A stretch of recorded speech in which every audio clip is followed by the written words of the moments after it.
So being in covenant gives us the example of a marriage, right?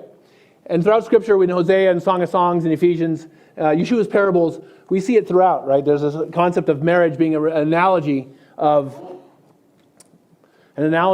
our covenant with the Creator, right? And the Jewish folktale, I see it already came up there, talks about if you have a happy marriage, you will dream of a river, of a kettle, and a bird. Anyone heard this folktale before?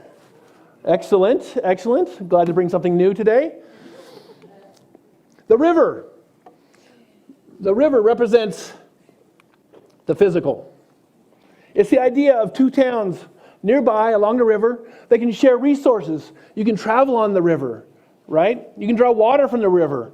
They can exchange goods as they travel, right, back and forth. They're exchanging resources. If one town has a resource the other town doesn't have, and they exchange so they both have the same resources.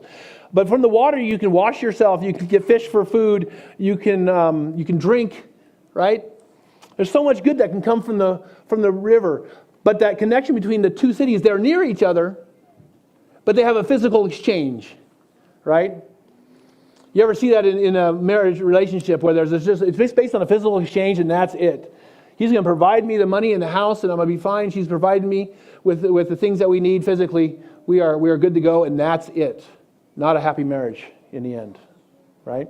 But it's where things start, right? It represents the physical. So that's the dream of a river, because that's the physical part of a relationship. But then it grows. It goes to a higher level, and that's the kettle. Now the kettle represents bringing two things into balance that would extinguish each other. Fire brings heat. Water brings cool. Too much water puts the fire out. Too much fire, water straight to mist.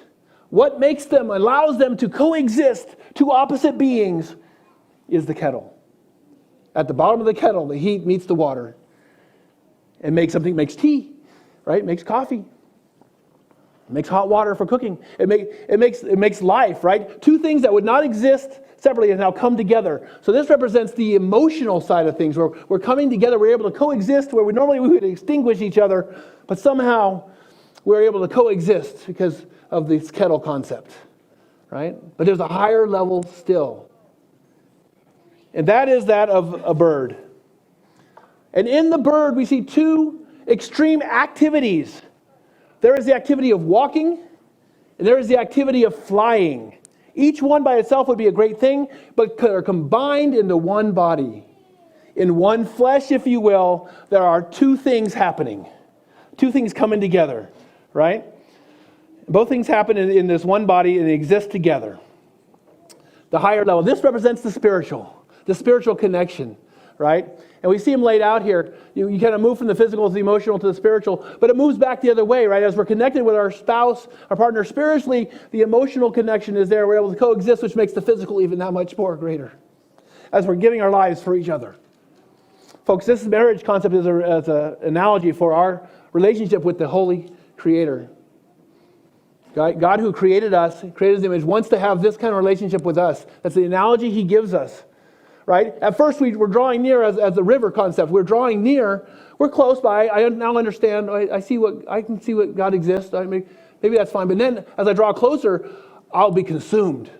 Right? That as I humble myself, I'm able to be in His presence more until we can become one. As we get to the one, we can fly together. Right? We're going to see how this lays out. So it's the physical, it's the emotional, and it's the spiritual there.